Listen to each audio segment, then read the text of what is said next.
Hindi elective जो आपका subject है यानी हिंदी ऐच्छिक है, जिसका कोड 002 है और सेशन 2023-24 है। ठीक है, तो बच्चों उस दिन यानी परसों आपका जैसा पेपर आएगा उसके जैसा ही एक सैंपल क्वेश्चन पेपर मैं आज के इस वीडियो में आपको बताने वाला हूं, और यही सैंपल क्वेश्चन पेपर आपके परसों वाले बोर्ड एग्जाम के पेपर में भी रिपीट हो सकते हैं। यानी जो क्वेश्चन मैं आपको इस सैंपल पेपर के अंदर बताऊंगा उसमें से बहुत सारे क्वेश्चन बच्चों, बहुत सारे क्वेश्चन आपके परसों वाले सीबीएसई बोर्ड के हिंदी इलेक्टिव वाले एग्जाम में एकदम रिपीट होने के चांस 90% के पार है। यानी बच्चों आप समझ लो, जो लॉन्ग क्वेश्चन मैं आपको इस क्वेश्चन पेपर के अंदर बताऊंगा वो उसमें से अधिकतर क्वेश्चन आपके परसों वाले पेपर में यूं का यूं आपको दिखेंगे। तो बच्चों मैं आपको कहना चाहता हूं कि अगर आप चैनल पर नए हो तो सब्सक्राइब कर लो, क्योंकि आपका पेपर बहुत ही नजदीक आ चुका है। तो हमारे चैनल पर आपको बहुत सारी सुविधाएं मिल जाएंगी, और भी आपके सब्जेक्ट हैं, political science, history, physical education, English, तो सभी प्रकार के जो वीडियो हैं वो आपको पेपर से पहले मिल जाएंगे। तो चैनल को सब्सक्राइब कर लो और बेल आइकन पे क्लिक कर लो। ठीक है बच्चों, क्योंकि मोस्ट इंपोर्टेंट है इस पेपर के समय हमारा चैनल आपके लिए बहुत ही रामबाण इलाज है।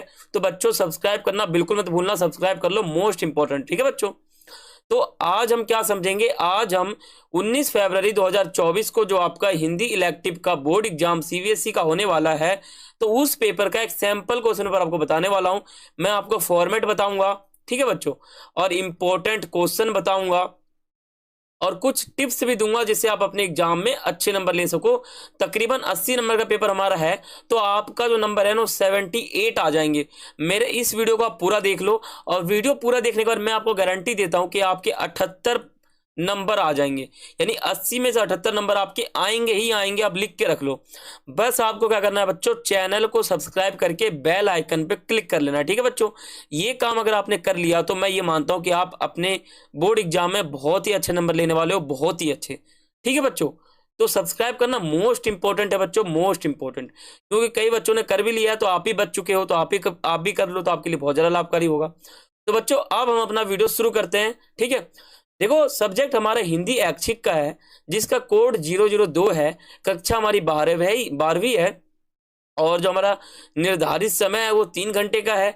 अधिकतम जो हमारा अंक है वो 80 मार्क्स का है, यानी 80 नंबर का आपका पेपर होने वाला है। ठीक है बच्चों, अब हम थोड़ा आगे बात करते हैं इसमें।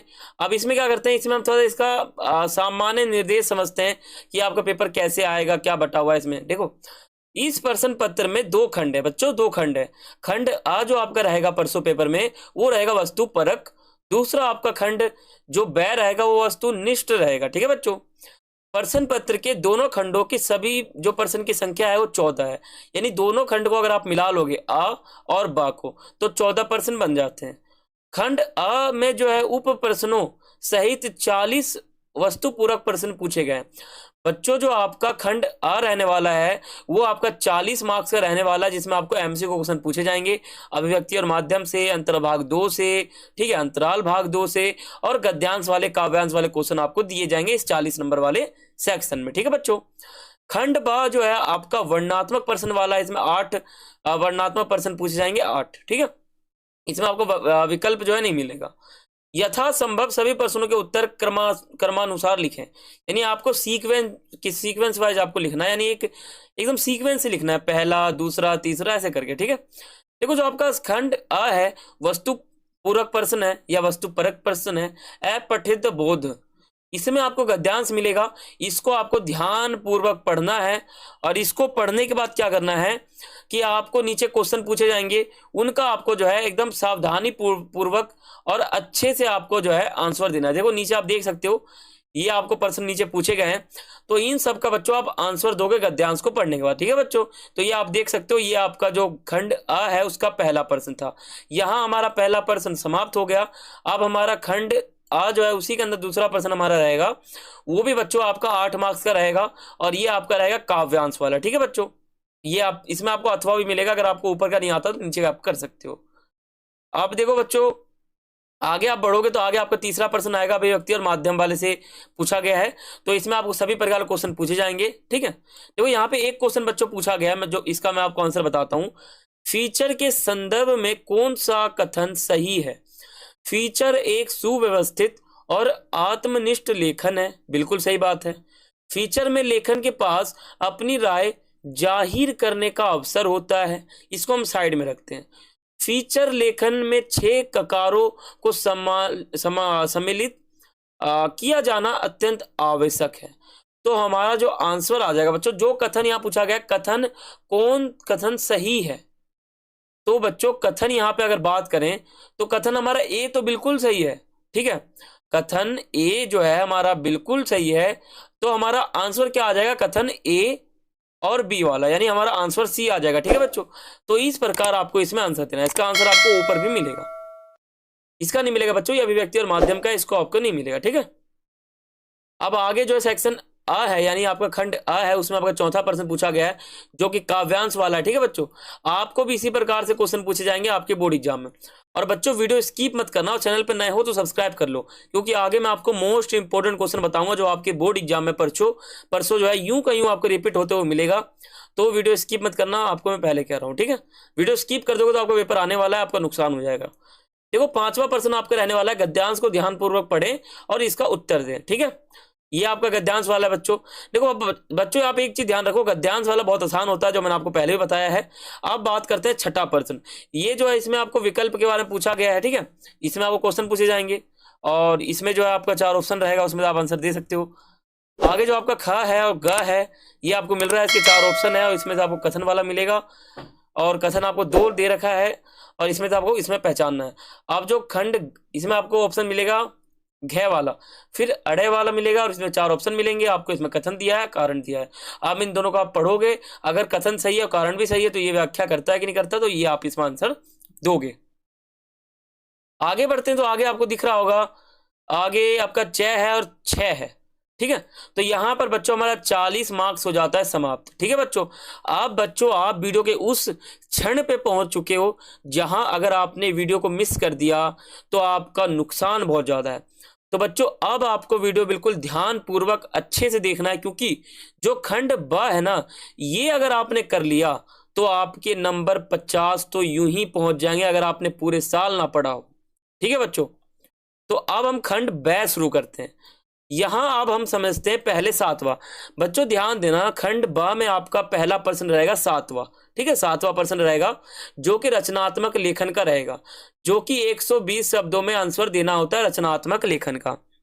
ठीक है बच्चों, तो रचनात्मक लेखन लिखते कैसे हैं, देखो रचनात्मक लेखन कैसे लिखते हैं ये मैंने आपको वैसे एक वीडियो आपके लिए बनाऊंगा, उसमें मैं आपको बताऊंगा। ठीक है, अगर आपको रचनात्मक लेखन लिखना नहीं आता तो आप मुझे कमेंट कर देना, मैं एक सेपरेट वीडियो बनाऊंगा आपके लिए, जिसमें मैं आपको पूरा एकदम प्रॉपर पूरा परिचय, पूरा आपको बताना, एकदम पढ़ाना आपको सिखा दूंगा, और एक एक चीज आपको बता दूंगा कि रचनात्मक लेखन किसे कहते हैं। ठीक है, तो आप मुझे कमेंट कर देना।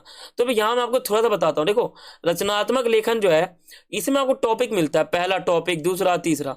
तो इन तीनों में से कोई एक टॉपिक आप लिख सकते हो। कैसे लिखोगे, देखो रचनात्मक लेखन का मतलब हो जाता है किसी भी विषय पर अपने मन में कल्पना कर कर बातों को आगे ले जाना। जैसे परीक्षा के दिन, अब ये हमारा टॉपिक हो गया, तो इसमें आप अपने मन में कल्पना कर करके बना सकते हो कि मैं परीक्षा का मेरा एक पहला दिन था, उस समय टाइम टेबल आया था, अचानक से मेरे को ध्यान आया कि मैं अपना कॉपी भूल गया, अचानक से मेरे को ध्यान आया कि मैं उस कॉपी मेरे बैग में है, अचानक से मैं भूल गया कि मेरे जेब में मोबाइल है, मेरा जो परीक्षा के दिन है ऐसा था वैसा था। आप पूरा बनाकर 120 शब्दों में लिख दोगे ना, आपके सारे 4 नंबर कहीं नहीं जाएंगे। ठीक है बच्चों, अगर आपने बहुत ही अच्छी तरह से लिख दिया ना तो 5 नंबर क्या आपको 6 भी मिल जाएंगे। वैसे 6 नहीं मिलेंगे, मैं आपको ऐसे कह रहा हूं, लेकिन 5 तो आपको मिलना ही है। ठीक है, 8वां जो आपका प्रश्न है ये आपको पूछा गया है अभिव्यक्ति और माध्यम से। इसमें 2 प्रश्न आपको करने हैं, 6 नंबर के हैं, 3 दूनी 6। ठीक है, किन्हीं 2 का आपको आंसर देना है। बच्चों आपको 9वां प्रश्न दिख रहा होगा, तो इसमें जो है ना निम्नलिखित प्रश्नों के उत्तर लगभग 60 शब्दों में दो। देखो बच्चों एक क्वेश्चन जो है 3 नंबर का है, दूसरा भी 3 नंबर का है, तो दोनों मिलाकर 6 नंबर का हो जाता है। ठीक है, इसको आपको आंसर देना है। और बाकी अगर आप आगे देखोगे 10वां क्वेश्चन आपको दिया हुआ है, और कुछ इंपॉर्टेंट क्वेश्चन अब आप सुनो। देखो ये आपका जो पहला क्वेश्चन है ना, जहां पहुंच अनजान क्षितिज को मिलता एक सहारा, पंक्ति का आशय स्पष्ट कीजिए, ये आपका मोस्ट इंपॉर्टेंट प्रश्न है। दूसरा आप देख लो, माघ के मास में विरहिणी के भावों को अपने शब्दों में लिखिए, ये आपका मोस्ट इंपॉर्टेंट। और तीसरा आपका मोस्ट इंपॉर्टेंट। बच्चों इन तीनों प्रश्न का आपके परसों के एग्जाम में रिपीट होने के चांस 98% से भी ज्यादा है। ठीक है बच्चों, तो इसको आप नोट डाउन कर लो, लिख लो। अगर आपको आंसर नहीं आता इन तीनों का तो मुझे आप कमेंट कर देना, मैं आपको आंसर भी बता दूंगा। ठीक है, अब 11वां आपको मिलेगा काव्यांश। सप्रसंग व्याख्या आपको काव्यांश का करना है, यानी कविता जो है कुछ लाइन ही होंगी, लाइनें, उनका आपका सप्रसंग व्याख्या आपको करना है। ठीक है बच्चों, और इसमें आपको अथवा मिलेगा, अगर आपको ऊपर नहीं आता तो आप नीचे का कर सकते हो। फिर आपको बार मिलेगा। बच्चों आप ध्यान से सुनो, यहाँ पर भी इंपॉर्टेंट क्वेश्चन है बच्चों। ये क्वेश्चन आपका इंपॉर्टेंट है पहला, ठीक है, दूसरा इंपॉर्टेंट है और तीसरा आपका इंपॉर्टेंट नहीं है। तो इन दो को भी आप नोट डाउन कर लो, ये भी आपका रिपीट होने का चांस बहुत ही ज्यादा है। ठीक है बच्चों, अब 13वां जो आपका प्रश्न है, ये भी आपका सप्रसंग व्याख्या है, लेकिन गद्यांश का, यानी कहानी आपको मिलेगा, आपको सप्रसंग व्याख्या करना है। अगर बच्चों आपको सप्रसंग व्याख्या नहीं आता तो आप मुझे कमेंट कर देना, मैं आपको वो भी आंसर बता दूंगा और आपके लिए एक सेपरेट वीडियो बनाऊंगा, उसमें आपको बता दूंगा कि सप्रसंग व्याख्या कैसे करते हैं। और बच्चों यहाँ पर ध्यान दो, ये 3 नंबर का प्रश्न है, इसमें जो सबसे इंपॉर्टेंट प्रश्न है ना बच्चों, वो आपका ख है कि लेखक विश्वनाथ ने किन आधारों पर अपनी माँ की तुलना बत्तख से की थी। आपको पता होगा, आपने चैप्टर पढ़ा था ना बिस्कोर की माटी, वहां पे आपको पता चल गया होगा उसके लेखक कौन है, विश्वनाथ। ठीक है, तो ये गांव में जो है विश्वनाथ को जो है विश्वनाथ कहते थे। तो यहाँ पे आपको ये बताना है कि बत्तख की तुलना जो है माँ के साथ क्यों की गई।